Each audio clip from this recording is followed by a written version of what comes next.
Bien, bonjour à tous. Merci Mehdi, merci à l'association YouthThink pour organiser cette conférence débat.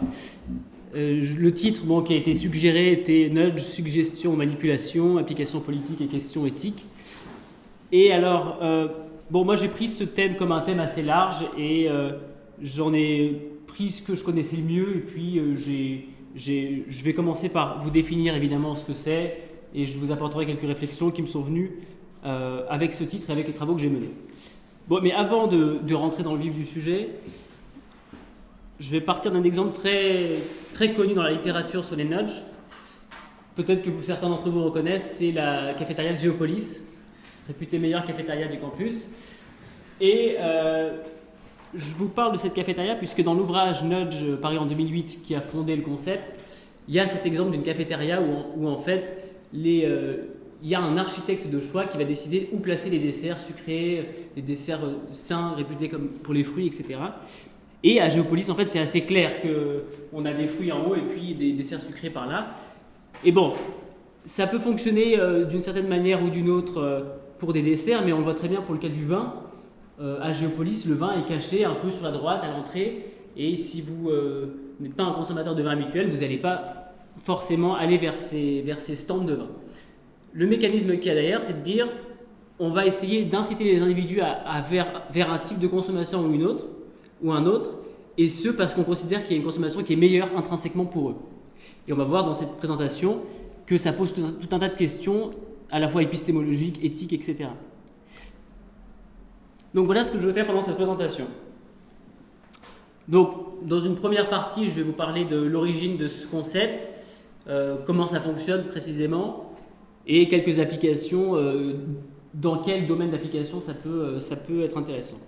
Deuxième section, on va voir quelques réflexions d'ordre épistémologique et éthique, donc les rapports entre l'économie politique et puis des rapports d'ordre éthique, mais si j'ai bien compris, peut-être que Christine Clavien ira peut-être plus loin sur ce sujet que moi. Et puis des réflexions historiques, là c'est principalement là où mon apport sera le plus important, parce que moi j'étudie les consommations dans une perspective historique. Et le nudge est dans la continuité de toutes ces pratiques en fait. Deux articles fondateurs, deux articles publiés en 2003 par Sunstein et Thaler, donc Thaler économiste, Cass Sunstein juriste, et les deux publient cet ouvrage fondateur que peut-être certains d'entre vous connaissent certainement, Nudge, paru en 2008. Et c'est dans cet ouvrage qu'ils vont explorer le plus possible le concept et les applications politiques. Alors, qu'est-ce qu'un nudge ? Dans cet ouvrage, il nous donne deux définitions. La première, un nudge, c'est tout aspect de l'architecture du choix qui modifie le comportement de manière prédictive sans réduire l'éventail de choix. Donc, deux éléments importants dans cette définition. L'architecture du choix, c'est ce que je vous expliquais tout à l'heure avec la cafétéria. On suppose qu'il y a quelqu'un qui est responsable de disposer les options pour le choix. Donc il y a bien un architecte, et ça va être tout l'enjeu de Sunstein et Thaler, c'est de dire qu'il y a un architecte du choix dans tous les cas, et on a beau essayer de faire ce qu'on veut, il y aura toujours une manière de présenter le choix qui sera biaisée. Donc autant le faire dans une bonne direction qui soit positive pour l'individu. Deuxième élément, de manière prédictive. Les déviations au comportement rationnel ne sont pas des déviations erratiques, anarchiques. C'est quelque chose qu'on peut prévoir. Deuxième définition, un nudge, c'est tout élément qui altère significativement le comportement humain, entendu comme un être faillible, et qui serait en revanche ignoré par l'homo economicus, parfaitement rationnel de la théorie économique. Là, l'aspect que je voulais mettre en avant ici, c'est le fait de dire que le nudge s'inspire essentiellement d'une critique de la théorie du choix rationnel et s'inscrit en cela dans la continuité de ce qu'on appelle l'économie comportementale. En un mot, l'économie comportementale, c'est le domaine de l'économie qui s'intéresse à expliquer tous les moments où le choix rationnel n'est pas expliqué par la théorie. Et il faut utiliser d'autres concepts pour expliquer ces décisions qui dévient de la théorie. Et donc il se base sur une critique, a priori, de cette théorie. La philosophie revendiquée, c'est le paternalisme libertarien, peut-être mal traduit, certains parlent de paternalisme libéral.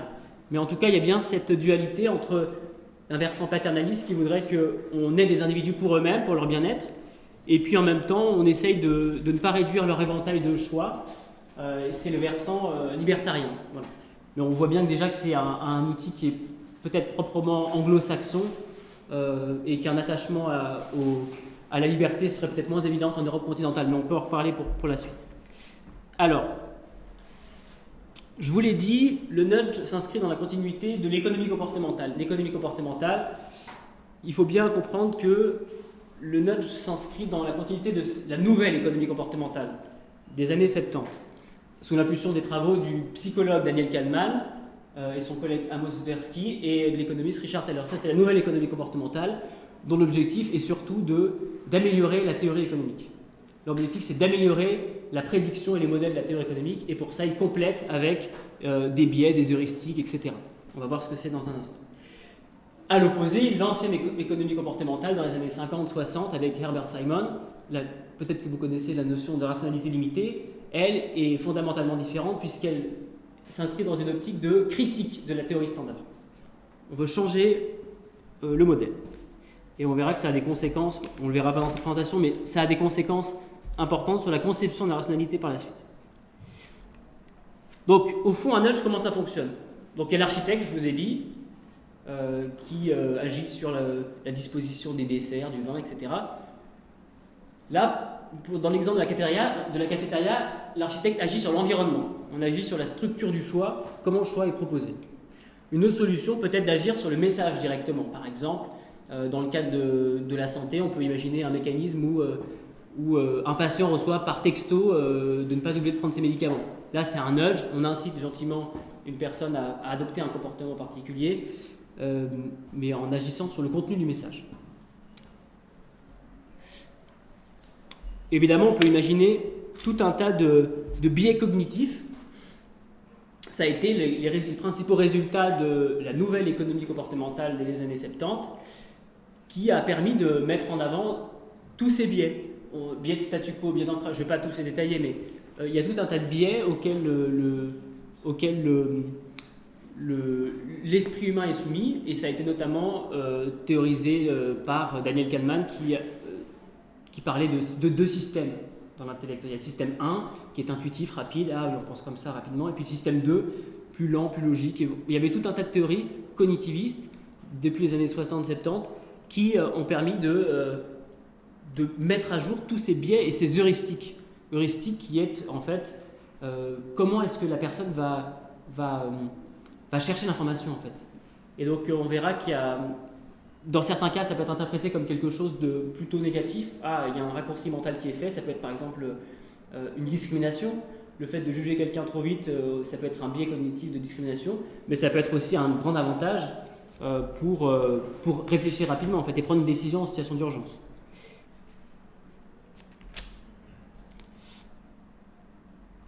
Alors, face à ces biais mis en évidence par l'économie comportementale, la nouvelle économie comportementale, on peut imaginer plein de stratégies, et ça a été notamment la force du nudge de jouer sur ces différentes stratégies pour améliorer le bien-être des individus au final, qui peut être entendu de plusieurs manières différentes, on va y revenir.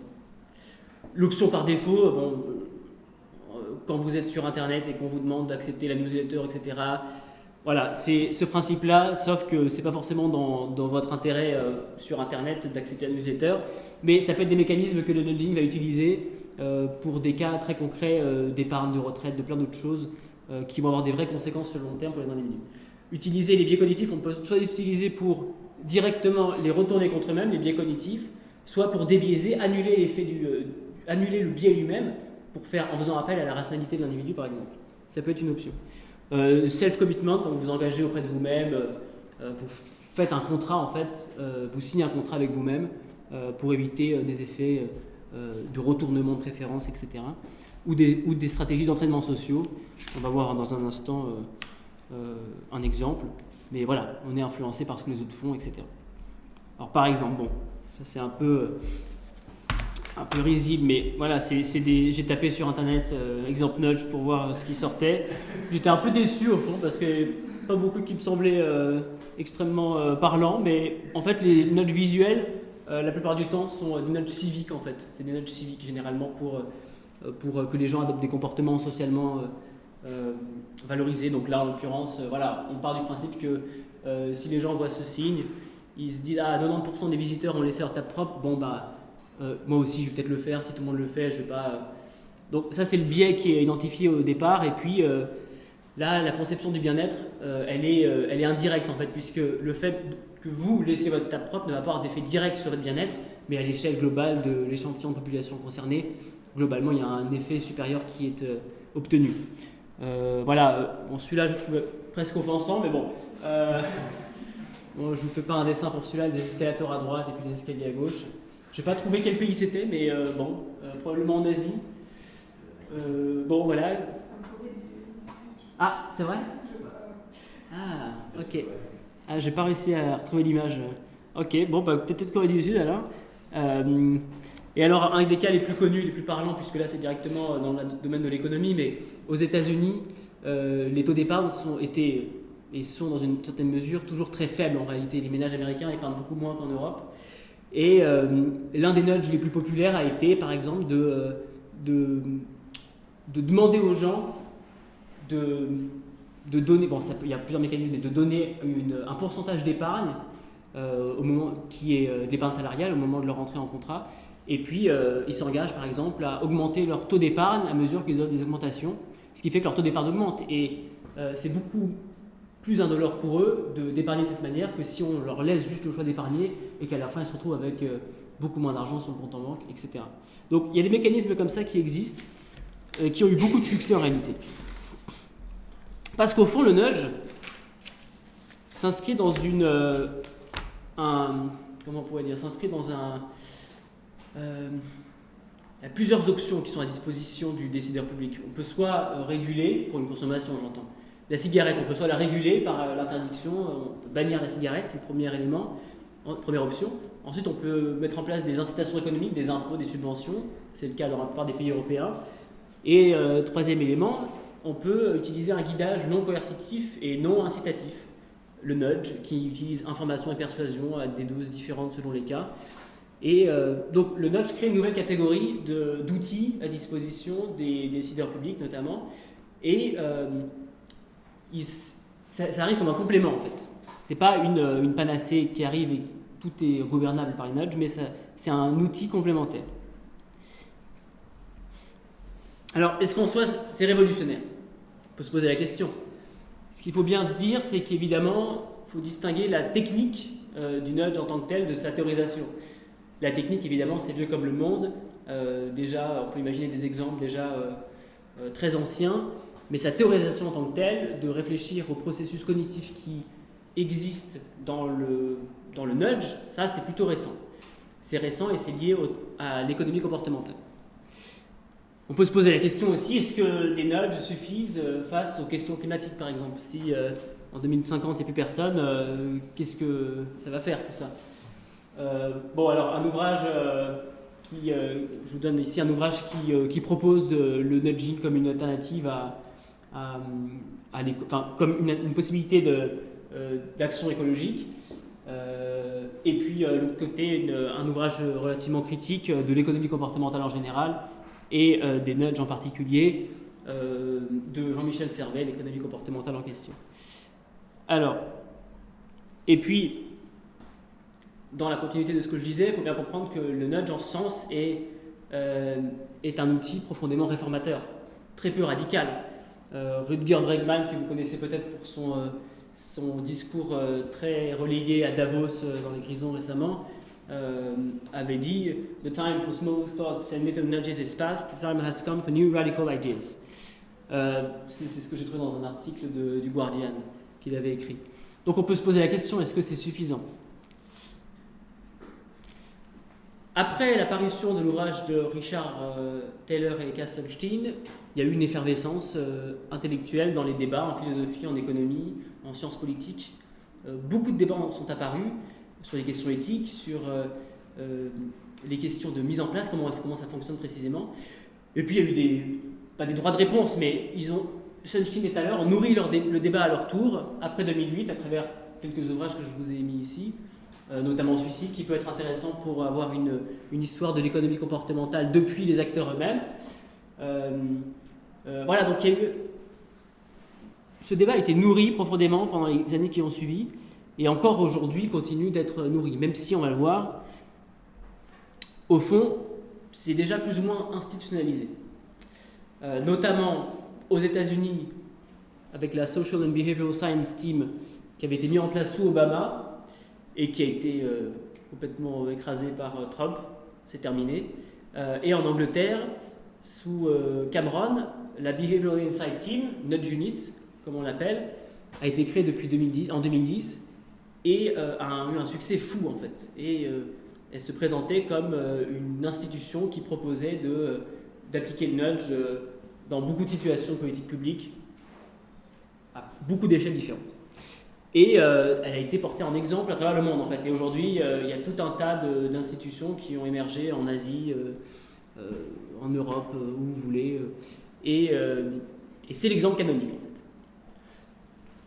Très rapidement, je veux juste vous dire un mot, c'est que sur cette Nudge Unit, il faut bien comprendre que, ça c'est ce que j'ai trouvé sur leur site internet, couvre à peu près tout.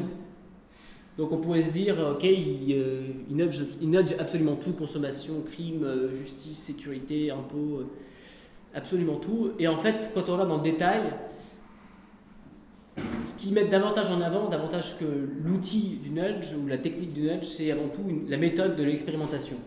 Ce qu'ils font, c'est des RCT, des essais randomisés où on peut savoir qu'est-ce qui fonctionne et qu'est-ce qui ne fonctionne pas en termes de mécanismes incitatifs. Ça peut être n'importe quoi. J'avais étudié un cas, par exemple, pour les demandeurs d'emploi pour la caisse du chômage. Et ils testaient plusieurs modèles de textos envoyés aux demandeurs d'emploi dont le profil aurait été intéressant pour des offres d'emploi. Et ils essaient plusieurs modèles, etc., avec des effets de réciprocité à 2 offres ont été trouvées, venez nous voir, etc. Et puis évidemment, ils trouvent qu'à la fin, plus on est sympa avec le demandeur d'emploi et on lui souhaite bonne chance, évidemment, plus ils vont avoir tendance à venir et à demander leur emploi. Donc c'était presque un peu risible à la fin parce que ils avaient une obsession de l'expérimentation, mais ça avait l'avantage de donner des faits concrets, de donner des chiffres sur qu'est-ce qui fonctionne et qu'est-ce qui ne fonctionne pas. En permettant de fermer des portes et d'en ouvrir d'autres, et pour dire, ça on a vu que ça ne marchait pas. Et même un site internet qui a été ouvert qui s'appelait What Works, et ça permettait de dire, mais qu'est-ce qui fonctionne en réalité, dans l'éducation, dans tout. Alors, combien de temps ? Parfait. Quelques réflexions épistémologiques et éthiques. Alors, le principal problème avec le nudge, qui est au fond une application normative de l'économie comportementale, c'est la question des préférences. Comment est-ce qu'on sait que les individus veulent telle ou telle chose, etc. Même la notion de bien-être, au fond, est-ce que le bien-être c'est être en bonne santé, être heureux ? Parce que peut-être que manger un gâteau très sucré ça nous rend heureux. Est-ce que c'est peut-être plus important que d'avoir moins de calories ou de glucose dans le sang ? Donc les préférences, est-ce qu'elles sont supposées ? Elles sont devinées, on n'en sait rien. On les déduit de quelque chose. Est-ce qu'elles sont révélées par le comportement ? Mais dans ce cas-là, ça ne fonctionne pas, puisque si on considère que les préférences sont révélées, dans ce cas-là, comment dire qu'un acte est irrationnel, donc qui va à l'encontre de ses propres préférences, mais qui ne sont pas assez exprimées ? Il y a un problème de redondance et de contradiction entre les termes. Deuxième élément, c'est le principal problème du tournant normatif de l'économie comportementale. Qu'est-ce qu'on fait avec ce programme de recherche, initié par Kahneman, Tversky et Thaler, etc., dans les années 70 ? Qu'est-ce qu'on fait de ce programme qui, d'une certaine manière, contrairement à l'ancienne économie comportementale, nous dit les individus ne sont pas rationnels, mais ils doivent l'être, selon des critères établis par les économistes. Et donc au fond, ça c'est l'un des principaux problèmes du champ qui n'a pas été résolu, mais qui continue quand même d'être institutionnalisé, et ça n'empêche pas que les nudges existent et que l'économie comportementale gagne du terrain sur le plan académique et dans la politique publique. Parce qu'au fond, le problème, il est avant tout épistémologique, au fond. Ça, c'est une thèse qui a été défendue par 2 Allemands. Au fond, est-ce que l'économie comportementale serait pas un moyen de mettre une rustine sur la théorie économique standard qui nous dit les modèles sont parfaits, il y a une théorie de la rationalité parfaite. Ah, mais non, en fait, on a trouvé des biais, on les implémente dans la théorie standard. Au fond, ça pourrait être défendable. d'autant plus qu'aujourd'hui, l'économie comportementale est enseignée comme une partie de la théorie orthodoxe. Sur le plan éthique, c'est la même chose. Au fond, ça découle des problèmes épistémologiques que j'ai soulignés, mais le problème éthique principal découle évidemment de qu'est-ce qu'on entend par manipulation. Une manipulation, bien sûr, peut-être bienveillante, mais le principal problème qu'on a retrouvé dans la littérature en philosophie économique et en philosophie politique a été de dire oui, mais les gens ne sont pas au courant. Est-ce que le principe de publicité peut être appliqué ici? C'est-à-dire, est-ce que si les gens étaient au courant, ils l'accepteraient ou non? Est-ce que c'est pas contre-productif de le dire aux gens, au fond? Si les gens savaient qu'ils étaient nudgés, est-ce qu'ils agiraient quand même de la même manière? Donc il y a tout un problème lié à la manipulation dans ce sens-là, et le rapport à l'épistémologie est directement mis en cause ici. Les préférences, on ne comprend pas comment les économistes conçoivent les préférences dans ces conditions. La question des addictions, est-ce que le fait de fumer, c'est une défaillance comportementale de marché, ou est-ce que c'est juste en dehors de l'analyse économique, et ça doit être quelque chose traité par les addictologistes, etc. Puisqu'au fond, la microéconomie comportementale standard ne comprend pas autrement le fait de consommer des produits qui vont à l'encontre de votre bien-être. Après, il y a tout un tas de modèles qui existent avec des soins multiples, on peut imaginer plein de choses, une rationalité intrinsèque qui est en chacun de nous mais qui a besoin de s'exprimer. Il y a plein de choses qui peuvent exister, mais la question des addictions, à mon sens, il y a un vrai vide là-dedans, de la part des économistes. Et d'autres économistes encore parlent, eux, de néo- ou de neurolibéralisme comportemental, que l'économie comportementale serait un moyen de façonner un individu rationnel pour performer la rationalité des modèles et faire ressembler les individus aux agents des modèles. Ça, c'est des choses qu'on trouve aussi dans la littérature. Alors, bon, je vais aller vite sur la dernière partie, sur les réflexions historiques. Au fond, le tournant normatif que représente le nudge, au fond, réactive des débats relativement anciens sur, en premier lieu, la critique du réalisme psychologique en économie. Déjà au XVIIIe siècle, ceux qui ont eu des cours d'économie le savent probablement, mais déjà au XVIIIe siècle, lorsqu'Adam Smith parlait de la main invisible, etc., peut-être que ce qu'on a en tête, quand on parle d'Adam Smith, c'est la théorie de la main invisible, et puis au fond, l'individu est égoïste, il cherche que son propre bonheur, il est rationnel, etc. Mais en fait, déjà dès Adam Smith avait publié un autre ouvrage en 1759, La théorie des sentiments moraux, où il disait non, les individus parfois sont pas rationnels, etc., etc. Donc, ce qui est important de se rendre compte, c'est que l'usage des théories a davantage d'importance parfois que les théories elles-mêmes, et que la critique du réalisme, c'est un problème qui est inhérent à la théorie économique depuis des centaines d'années en réalité. Donc, ce que je veux dire, c'est que l'économie comportementale et le nudge en tant que tel ne sont pas arrivés en disant « Ah, mais toutes ces théories sont complètement fausses, nous on vient de trouver quelque chose de nouveau ». Deuxième point, l'interdisciplinarité entre économie et psychologie. De la même manière, au début du XXe siècle aux États-Unis, la théorie des instincts était présentée comme la nouveauté psychologique à l'époque, importée par William James et puis développée par William McDougall après, et importée en économie par Thorstein Veblen. Et Veblen, qui invente lui-même le terme de néoclassique pour qualifier ces économistes qui ont des modèles trop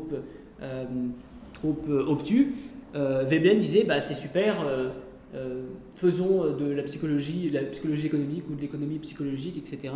Et la théorie des instincts à ce moment-là apparaît comme un appui sur lequel la critique des néoclassiques se déploie. Et dernière réflexion historique, l'aide aux consommateurs, aider les consommateurs pour leur propre bien-être, etc. C'est quelque chose qu'on retrouve également dans les mouvements d'éducation des consommateurs aux États-Unis sur l'économie domestique, par exemple, où là l'idée c'est mais comment on fait? Il y a tellement de produits et de biens de consommation dehors, on est dans une société de consommation mondialisée, comment se débrouiller là-dedans? Il y a forcément un moment où vous allez faire un choix entre guillemets non rationnel pour votre propre bien-être, vous vous plantez. Ah non, ce produit n'est pas terrible, ah non, je me suis dit que le prix allait être un indicateur de qualité, en fait non. Il y a plein de fois où ça nous arrive, mais c'est quelque chose qui est fondamentalement connecté à notre rapport au marché. Et l'État, là-dedans, a un rôle à jouer, et le nudge est un moyen de rapprocher ces deux éléments. En conclusion, il y a 4 points importants que je voulais vous dire aujourd'hui avec tout ça. Premièrement, le nudge, c'est un dispositif innovant qui vient compléter la boîte à outils des décideurs publics. On avait la régulation, interdire, les incitations économiques, les taxes et le nudge. C'est un nouvel ensemble qui vient apparaître et compléter la boîte à outils. C'est indéniable. Ce n'est pas une panacée, mais c'est quelque chose qui arrive en sus. Deuxième point, la méthodologie expérimentale qui est utilisée par la Nudge Unit, par exemple, offre de bons résultats. Elle permet de fermer des portes, d'en ouvrir d'autres et de savoir ce qui fonctionne véritablement. Ça fonctionne bien.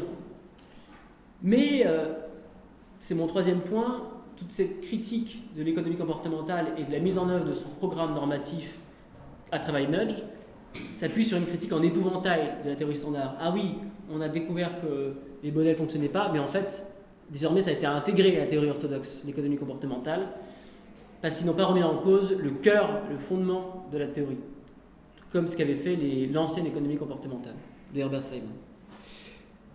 Donc il y a un problème épistémologique et qui a pour conséquence un problème éthique fondamental, au-delà des problèmes d'autonomie que ça suppose, un problème sur la question des préférences des individus.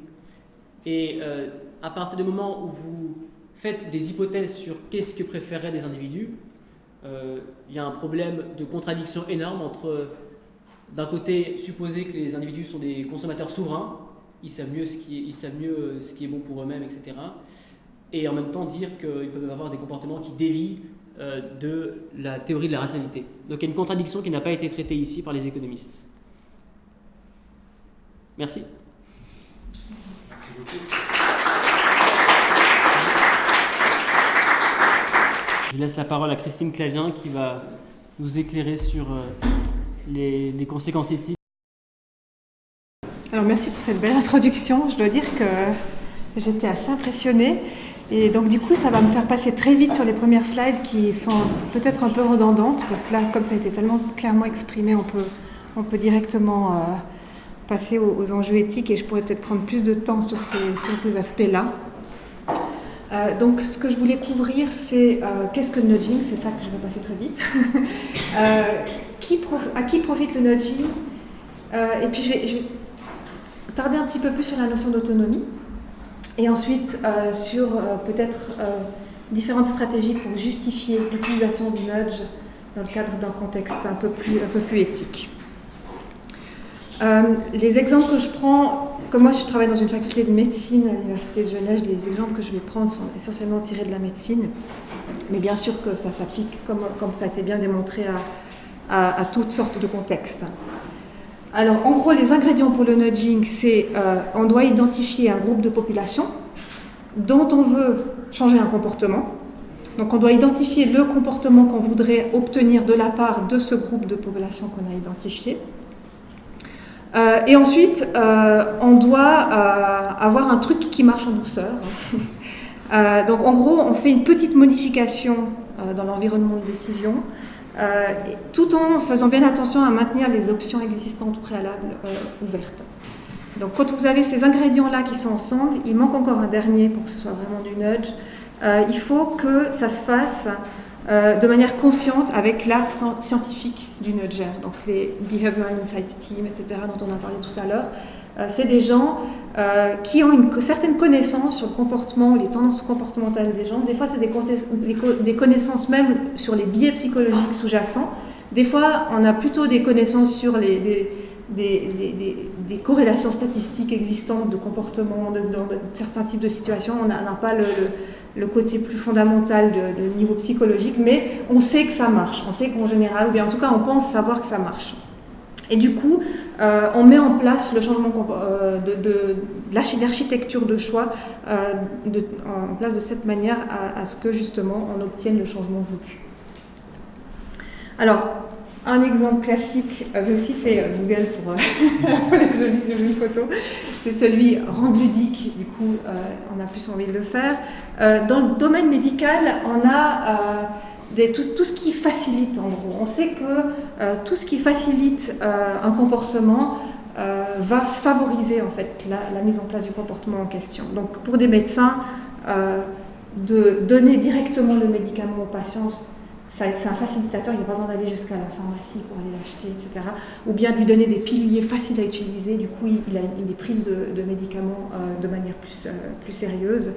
Et puis inversement, on sait que la friction aussi, c'est le genre de truc qui empêche un petit peu les comportements. Alors typiquement des salles d'attente d'hôpital qui ne sont pas super confortables, ça met un peu de la friction, et ce qui fait que les gens qui n'ont pas vraiment besoin, ils vont peut-être moins venir, avoir moins tendance à venir, donc on peut aussi avoir ce genre de phénomène-là.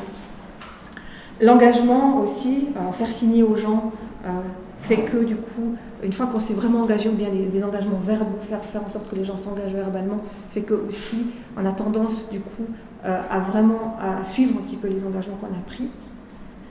Là, on est toujours un petit peu dans des tendances, c'est pas une assurance. La science aussi rend des éléments plus saillants. Si vous êtes un médecin puis que vous voulez que votre patient prenne ces 3 médicaments, mais que le premier est super important, vous pouvez peut-être le mettre au sommet de la liste et le souligner. Et du coup, vous allez rendre certains éléments plus importants de manière plus saillante, de manière consciente, fait qu'aussi ça peut influencer le comportement. L'option par défaut qui était déjà mentionnée. Ici, j'ai 3 exemples. Celui dont on va parler bientôt, dans un contexte public, le consentement présumé pour le don d'organes. Au CHUV, quand vous rentrez au CHUV, vous avez un consentement. Alors peut-être qu'ils ont changé la phrase maintenant, mais un temps, il y avait cette phrase-là. N'importe qui est rentré au CHUV recevait un formulaire pour le consentement général pour le don de tissus à la recherche, ou de matériel biologique à la recherche. Et puis il y avait cette petite phrase: en cas de non-réponse de votre part, nous considérons que vous n'êtes pas opposé à l'activité de recherche au CHUV, ça veut dire que vous donnez votre matériel pour des fins de recherche. Ou alors des lettres où on envoie des rendez-vous aux patients pour des suivis médicaux, alors même qu'ils ne l'ont pas demandé. Donc on leur envoie la date du rendez-vous, ils peuvent la changer, ils ne peuvent ne pas venir, mais du coup le fait d'avoir reçu ce rendez-vous fait qu'on va avoir tendanciellement plus de gens qui vont venir. Et aussi, des choses toutes bêtes, mais le truc qu'on utilise tous, la blouse blanche, l'autorité, le biais de l'autorité, quand on l'exploite de manière consciente, eh bien, ça aussi c'est du nudging. Donc en fait, avec ces exemples, on voit bien que le nudging, c'est quelque chose qui est pratiqué, pas forcément uniquement par des décideurs politiques qui ont une grande influence, mais ça peut être aussi par monsieur, madame, tout le monde. Voulez vous nudger vous-même à manger moins de bonbons, vous pouvez placer vos bonbons dans une armoire très haut, il faut prendre le tabouret pour le monter dessus puis aller les chercher. Ça ne vous empêche pas de manger des bonbons, mais n'empêche que chaque fois que vous voulez avoir un bonbon puis que vous devez prendre le tabouret et aller le chercher, globalement vous allez en manger moins, et c'est ça l'objectif. Donc vous pouvez vous nudger vous-même dans votre propre quotidien. Quel est le problème, quelques caractéristiques du nudging. Un, c'est ce qui a été mentionné tout à l'heure, c'est le paternalisme. On décide le comportement qu'on aimerait pouvoir promouvoir dans un groupe de population. Et donc on décide en gros ce qui est bien pour les autres. Il y a quand même, si vous ne nudgez pas vous-même, vous nudgez quelqu'un d'autre, donc vous décidez ce qui est bien pour le groupe que vous voulez nudger. Après, c'est quand même un paternalisme doux dans le sens où vous voulez maintenir les options de choix. Et puis, c'est aussi un paternalisme bienveillant. Ça, vous ne voulez pas forcément profiter. Donc ça rentre un petit peu dans la philosophie globale du nudging. On veut être doux et bienveillant, tout en étant un petit peu manipulateur. Voilà. Donc, à qui profite le nudging, pour qu'on rentre gentiment dans les enjeux éthiques? En fait, ce qui est intéressant, et c'est ce qui a bien été mentionné tout à l'heure, le nudging, en fait, il faut le voir comme une technologie, comme un outil qui est à disposition des décideurs. En soi, c'est comme juste un marteau. En soi, c'est pas bien ou c'est mal. C'est juste un outil. Après, on peut l'utiliser à bon escient ou à mauvais escient. Et donc, on peut utiliser le nudging ou bien ce genre d'intervention pour l'intérêt des nudgés, des gens qui sont du groupe visé, mais on peut aussi l'utiliser dans un intérêt plus égoïste, Ça dépend les gens. Il y en a qui diront ça c'est pas du nudge précisément parce que ça rentre pas dans la philosophie, mais en réalité c'est la même technologie, c'est exactement la même technologie qu'on pourrait utiliser pour profiter soi-même. Ou on peut nudger pour le bénéfice d'un tiers ou d'un groupe de tiers, le bien commun, ou bien pour une cause. Alors voilà un exemple ici de la même technologie qui est utilisée, donc la blouse blanche pour convaincre. Et puis vous pouvez mettre cette blouse blanche soit pour convaincre votre patient transplanté à prendre ses médicaments anti-rejet, c'est super important pour lui qu'il prenne ses médicaments, s'il ne les prend pas, simplement il meurt, il a une réaction de rejet et puis il va mourir. Donc c'est extrêmement important que les patients prennent ces médicaments, donc on peut mettre la blouse blanche et puis faire beaucoup de décorum autour, d'autorité pour pousser le patient à agir pour son propre bien-être. Mais vous pouvez utiliser la blouse blanche pour vendre un produit lucratif. Vous pouvez utiliser la blouse blanche pour convaincre sur un plateau télé les parents à vacciner leurs enfants. Sur un plateau télé, vous n'avez pas besoin de mettre une blouse blanche. Je veux dire, en général, les blouses blanches, on a besoin de mettre ça à l'hôpital pour des raisons sanitaires. Mais en l'occurrence, on voit souvent des gens en blouse blanche sur les plateaux télé. Pourquoi ? Parce qu'on veut utiliser justement ce biais d'autorité. Ici, là, pour l'exemple des vaccins, c'est pour le bénéfice des gens qui se vaccinent aussi, mais aussi pour le bénéfice commun, pour avoir une bonne couverture vaccinale au sein de la population. Ou alors, vous pouvez aussi mettre une blouse blanche pour une cause. Alors, si vous êtes engagé en faveur de l'homéopathie, vous pouvez aussi utiliser la blouse blanche pour convaincre les gens que l'homéopathie, c'est super scientifique comme médication. Maintenant, prenons les enjeux d'autonomie. Alors, on dit souvent le nudging, ça touche l'autonomie, ça contraint l'autonomie des gens. Alors, c'est important de savoir qu'est-ce qu'on veut dire par là, d'autant plus que dans le camp des défenseurs du nudge, on dit toujours oui, mais justement, le nudging, la particularité du nudging, c'est de laisser la liberté d'action, la liberté de choix des gens. On maintient la liberté. Mais en même temps, on a l'impression qu'il y a une manipulation. Donc, c'est où ? Qu'est-ce qui se passe là ? Où est-ce qu'il y a un problème de compréhension ?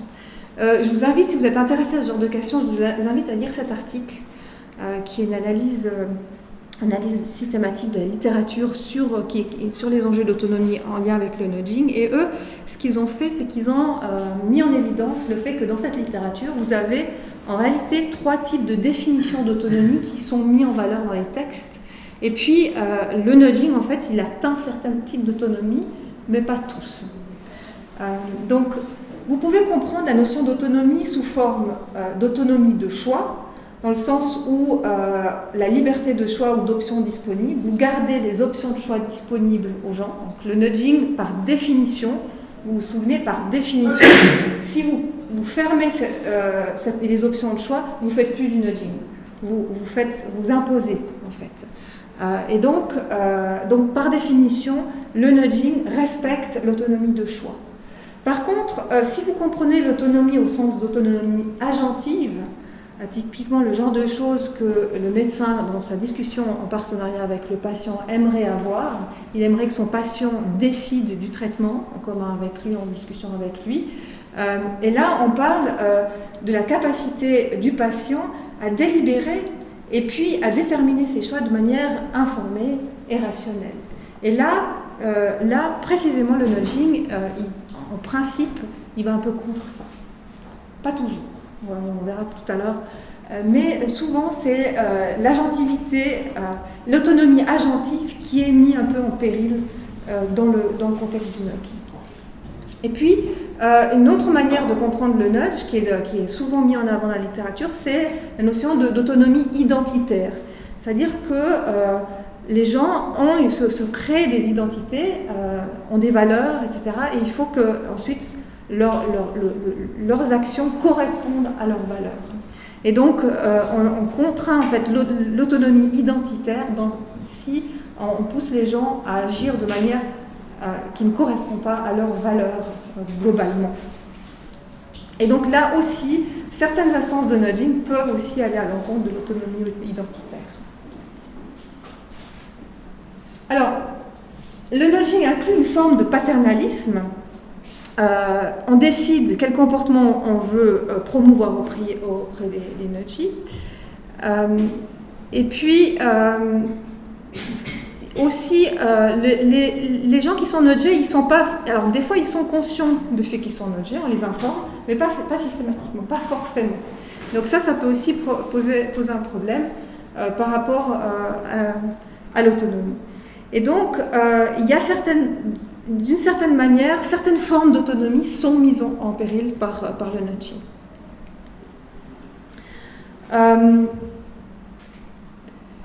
Donc, on doit faire un trade-off, c'est-à-dire qu'on doit se dire, ok, peut-être qu'il y a certaines facettes de l'autonomie, là par exemple l'autonomie agentive qui est mise en péril pour le nudging, mais dans ce cas-là, il faut faire un trade-off avec les bénéfices que ça peut apporter pour les personnes. Et donc, pour justifier l'utilisation de nudge, il faut toujours trouver un petit peu ça et voir en fait combien on peut compromettre d'un côté par rapport à combien on gagne de l'autre. Et puis, il faut mener cette réflexion pour savoir qu'est-ce qui est acceptable ou qu'est-ce qui ne l'est pas. Parfois, l'autonomie n'est pas compensée par des profits pour la population des nudgés, et ça c'est important de savoir. C'est le cas, par exemple, quand on veut vous vendre des médicaments à hauteur de yeux, là derrière, quand chaque fois que vous allez dans une pharmacie. Là, c'est pour des intérêts économiques. Parfois, c'est pour des intérêts communautaires. Et là, c'est intéressant pour les éthiciens surtout, parce que là, on est dans une situation où vous pouvez nudger les gens. Par exemple, typiquement, la situation où vous nudgez les gens à faire des dons à des associations caritatives. Ce n'est pas pour le bien des gens, de votre population nudgée que vous allez agir. C'est pour le bien de tierces personnes qui vont bénéficier des dons. Et donc là, vous vous retrouvez dans une situation où juste la justification de dire oui, mais c'est pour le bien de la population que je nudge, ça ne marche pas. Vous devez commencer à peser les intérêts de différents groupes de population qui ne sont pas les mêmes.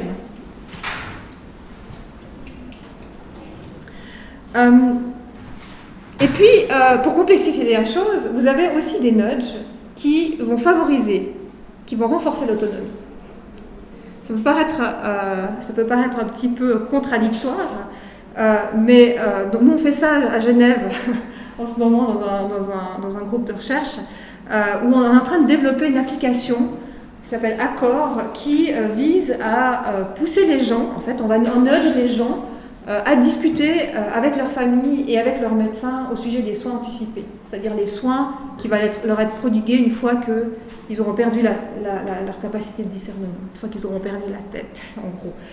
Et donc on veut essayer de pousser les gens à mener ces réflexions, et en gros on veut pousser leur agentivité, leur autonomie agentive. On les nudge à l'intérieur de l'application pour qu'ils discutent, pour qu'au final, ils soient capables de rédiger des directives anticipées. Voyez. Donc on peut nudger pour augmenter l'autonomie. Donc dans certains cas, c'est vraiment aussi ça qui peut être fait. Donc la relation juste autonomie-nudge, avec tous ces exemples, vous avez bien compris qu'elle est beaucoup plus complexe que ce qu'on voit souvent dans les débats publics. Donc, maintenant, pour les autres enjeux éthiques, donc, vu le côté paternaliste et la composante manipulatrice souvent du nudging, c'est important de pouvoir justifier ces interventions. Donc, si vous êtes un nudger, vous devez pouvoir dire « Ok, je suis d'accord, je manipule un petit peu certains aspects des gens dans leur comportement, mais j'ai des bonnes raisons de le faire. Et pour ça, il faut être capable de produire des justifications. » Alors, si vous êtes intéressé aux typologies de justification que vous pouvez mettre en avant dans ce contexte-là, ou le genre de questions que vous devez vous poser pour être capable de savoir d'auto-évaluer l'acceptabilité de votre nudge, je vous conseille de lire un article que j'ai écrit sur la question. Et là, en fait, en gros, bon là, je résume très vite. Combien de temps il me reste 10 minutes, donc je ne vais pas passer trop de temps.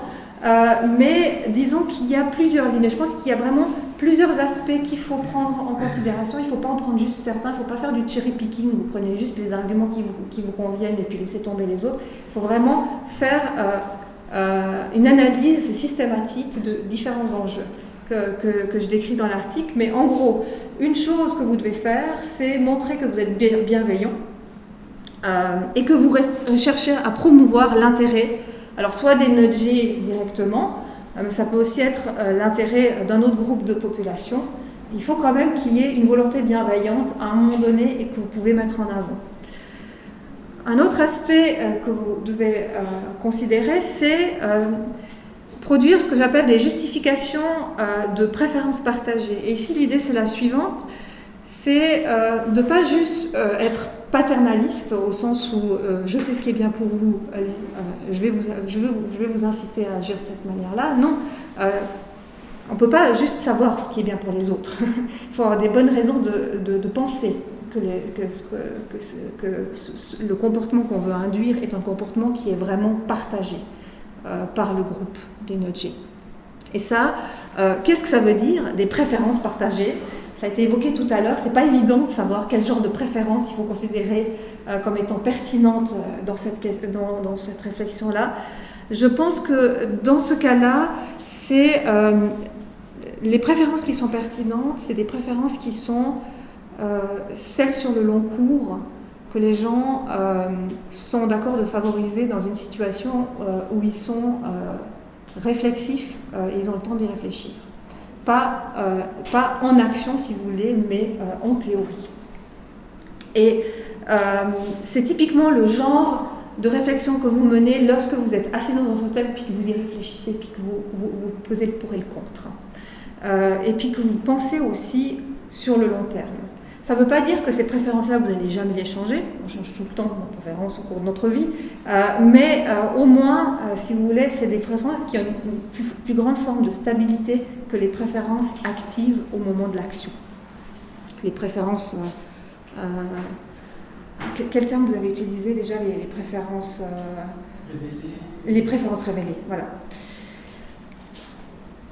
La deuxième type de justification que vous pouvez mettre en avant, et là vous ne pourrez pas le faire tout le temps pour tous les nudges, mais la panacée, si vous voulez, ce serait quand même d'avoir pas seulement une justification en termes de préférences partagées, donc montrer des évidences que les gens que vous voulez nudger sont des gens qui partagent effectivement vos objectifs. Hein. C'est pas juste ça, mais c'est une justification de consentement. C'est différent. Ici, ça veut dire que réellement, vous avez les gens qui consentent. Alors, il y a des situations dans lesquelles vous pouvez vraiment faire consentir les gens, consciemment. Typiquement, pour le cas des dons d'organes, le consentement présumé sur les dons d'organes, c'est ce qu'on va faire dans quelques mois. On va voter pour savoir si oui ou non, on veut rentrer dans un système de dons d'organes en Suisse, donc une législation suisse qui présume le consentement pour le don d'organes. Et donc, si vous avez la population suisse qui accepte ça, vous avez là, typiquement, une justification de consentement. Vous avez les nudgés, ils consentent à être nudgés. Il y a plein de situations en réalité comme ça, qui se présentent comme ça. La population, elle attend des politiciens ou des décideurs certaines choses. On attend des décideurs qui mettent en place certaines stratégies pour préserver la santé de la population. Et du coup, quand on rentre dans ce cadre-là, eh bien, ça laisse une certaine marge de manœuvre aux décideurs pour implémenter en fait ce que la population attend d'eux. Et donc, dans ce cas-là, le nudging peut être juste un moyen d'atteindre cet objectif. Un point que vous aviez soulevé tout à l'heure, c'est est-ce que le nudge fonctionne aussi bien lorsqu'on sait qu'on est nudgé?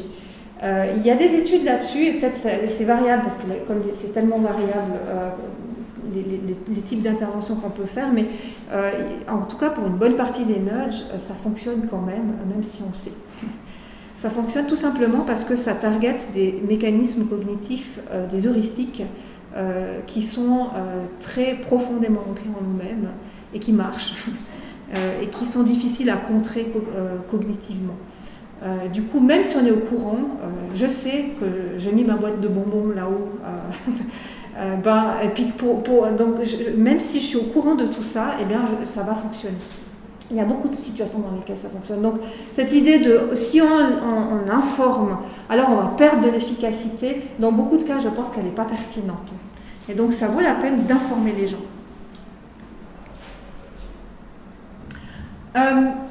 Autre élément pour l'évaluation éthique, ça peut sembler trivial, mais pour le cas du nudging, je pense que c'est vraiment une question sérieuse. C'est aucun risque éthique ne devrait être pris pour une mesure qui n'atteint pas ses objectifs.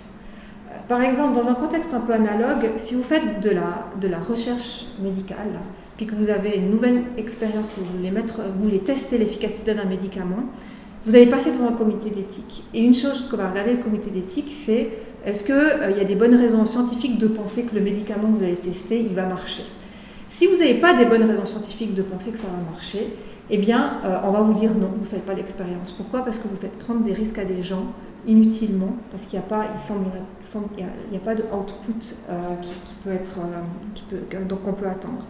Et du coup, ça devient crucial de savoir si ce qu'on veut mettre en place, chaque fois qu'il y a un enjeu éthique, là ici pour le nudging, c'est plutôt les enjeux liés autour de l'autonomie, de l'information, etc.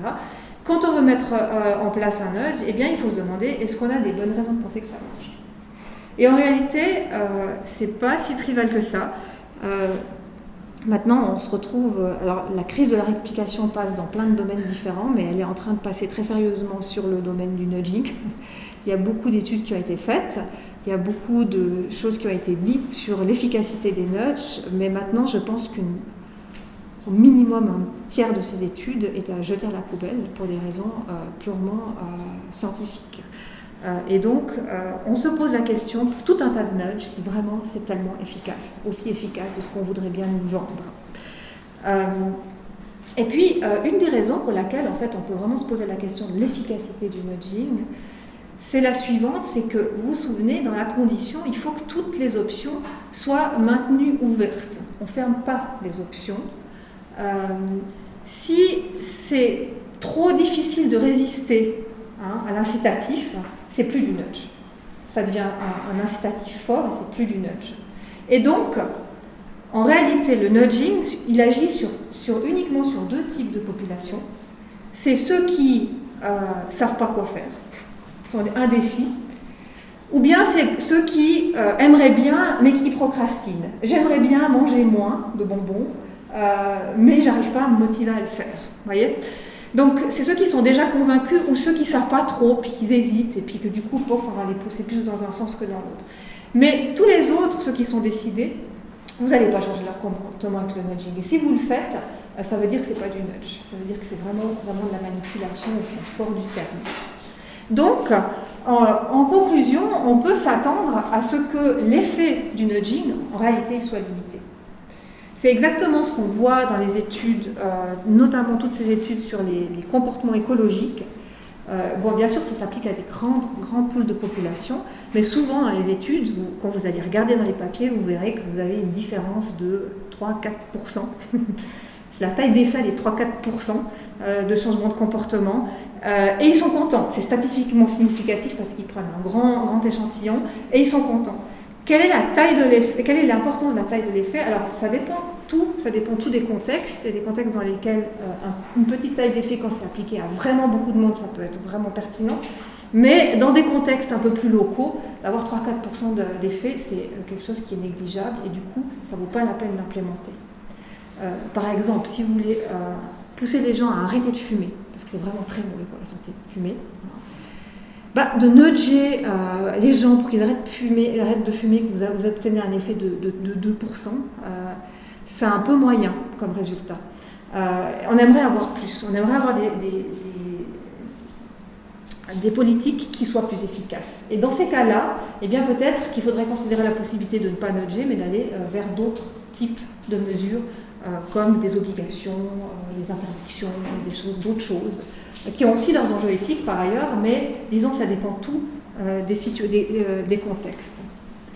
Maintenant, là c'est juste un exemple il commence à y avoir maintenant gentiment des méta-analyses en fait sur l'effet du nudging qu'il faut prendre avec des pincettes parce que ce qui est publié aussi c'est souvent ce qui marche pas on le laisse souvent dans les tiroirs, donc les statistiques qu'on sort, mais là vous voyez même dans cette étude méta-analyse là, ils voient 62% des applications nudge ont des effets statistiquement significatifs. Ce que ça veut dire, ça veut dire que 40% ça marche pas. Donc il faut aller regarder pour voir ce qui marche. Et puis aussi, les 62% qui ont marché, c'est des 62% qui ont marché dans des contextes où on a optimisé pour que tout marche. Vous avez choisi votre groupe, vous avez mis en contexte de telle manière que vous optimisez le résultat. Dans l'application de tous les jours, de manière un peu moins précise que dans une étude expérimentale, eh bien, peut-être qu'il y a tout un tas de facteurs qui vont faire que votre intervention ne va juste pas marcher, parce que ce n'était pas aussi pur que dans la théorie. Et donc ça, c'est des choses à prendre en considération, d'autant plus qu'on est dans une situation où on peut manipuler précisément l'autonomie agentive des gens. Voilà. Et donc, comparer systématiquement l'intérêt en fait, d'appliquer le nudging par rapport à d'autres autres interventions, comme la formation, l'interdiction, ou des incitatifs plus forts qui seraient plus considérés comme des nudges. Dernier point, il y en a d'autres aussi si vous êtes intéressé à lire mon article, mais dernier point aussi pertinent à mettre en évidence, c'est qu'il faut explorer activement les effets secondaires. Et ça, c'est souvent, en fait, quand on est tout feu, tout flamme, on veut implémenter un nudge, on se dit, ah ben voilà, j'aimerais changer ce comportement, etc. On a une tendance à vouloir regarder, ça c'est aussi des biais cognitifs, on a une tendance à vouloir chercher les confirmations, les biais de confirmation, chercher les éléments qui sont en faveur de notre hypothèse, puis on oublie de considérer de manière plus distante, en fait, les autres causes que pourrait avoir, les autres effets que pourrait avoir notre nudge. Alors, un exemple qui se profile par rapport au consentement présumé, c'est celui-ci. Alors, en Romandie, un peu moins, mais si vous discutez avec les Suisses allemands, c'est assez frappant à quel point, en Suisse allemande, on a une réticence très forte par rapport à cette idée de « on choisit pour nous ». L'État choisit pour moi. Et donc, du coup, l'effet secondaire de ça, c'est on commence à avoir une défiance par rapport à la médecine de la transplantation. Mais ces médecins, ils veulent nous piquer nos organes quand on sera mort. Et ça peut être un effet secondaire indésirable qu'on crée, en fait, en proposant un nudge. Alors là, il y a des exemples, pour le cas du consentement présumé, de pays où ils sont revenus en arrière, en fait. Ils ont implémenté le consentement présumé. Comme il y a eu une grande défiance de la population, en fait, ils ont eu les taux de dons qui ont chuté drastiquement parce que la population, de manière massive, s'est prononcée de manière individuelle contre, avec aussi une défiance par rapport au monde médical en général. L'exemple que j'ai en tête, c'est au Chili, ça s'est passé au Chili, et ils sont revenus en arrière parce que ça avait fait plus de dégâts qu'autre chose. Ils voulaient bien faire en augmentant le taux d'organes disponibles pour mieux soigner les patients qui souffraient, mais le résultat était contraire de manière globale. Ça, c'est juste un exemple, mais je pense que typiquement, quand on est dans une situation de nudging où il y a quand même une composante, qu'on le veuille ou non, il y a une composante manipulatoire qui peut se justifier, hein, comme j'ai dit tout à l'heure, mais il faut prendre en compte en fait, l'effet que ça peut avoir sur des populations qui apprennent qu'on applique des nudges sur eux.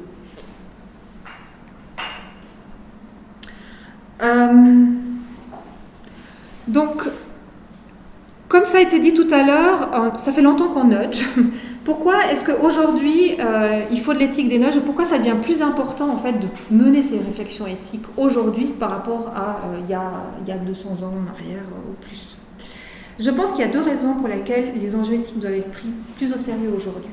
La première, c'est les avancements de connaissances assez importants en psychologie, en sciences cognitives, en économie comportementale. On sait de plus en plus quels sont les rouages de nos prises de décision, de comment ça marche dans nos têtes, quels sont les petits trucs qui marchent, ceux qui ne marchent pas. Justement, les behavioral insight team et compagnie collectent des données. On a de plus en plus de données sur ces mécanismes de nos prises de décision. Et donc, ce que ça veut dire, c'est qu'on a aussi plus de données pour manipuler le comportement des gens, à bon escient ou à mauvais escient. Et donc, ça commence à devenir crucial de réfléchir à ces questions à deux fois. Ça se démocratise beaucoup. Tout le monde peut aller acheter ses bouquins, peut aller sur Internet, se faire un petit calendrier d'idées, et puis appliquer ça dans des contextes divers et non régulés. Le nudging aussi, typiquement, c'est quelque chose qui se régule très mal au niveau légal. Autant si vous voulez imposer des interdictions, vous devez faire passer des lois. C'est pas facile, il y a une lourdeur administrative, une lourdeur juridique, etc. Ça se fait pas comme ça d'une cuillère à peau. Surtout pas dans des démocraties, peut-être un peu plus dans d'autres systèmes autocratiques. Mais disons que le nudging, par contre, vous n'avez pas besoin. Vous pouvez le faire au sein d'une entreprise, vous pouvez le faire au sein d'un hôpital, assez facilement, sans qu'il y ait vraiment de régulation qui opère. Donc de ce point de vue-là, cette démocratisation de la possibilité de manipuler le comportement des gens peut faire souci. Et puis, le deuxième aspect, non négligeable, c'est que, en fait, avec cette augmentation de connaissances, ça implique, alors en philosophie c'est bien connu cette histoire, connaissance implique responsabilité. Quand vous savez que certains environnements de contexte de décision ont un impact particulier sur le choix des gens, eh bien, ça devient éthiquement problématique de ne pas intervenir, là pour le coup. Et là, pour le coup, on aurait un incitatif éthique à nudger. Je vais vous donner un exemple, juste pour illustrer le point. Et puis, je crois que je vais terminer là-dessus.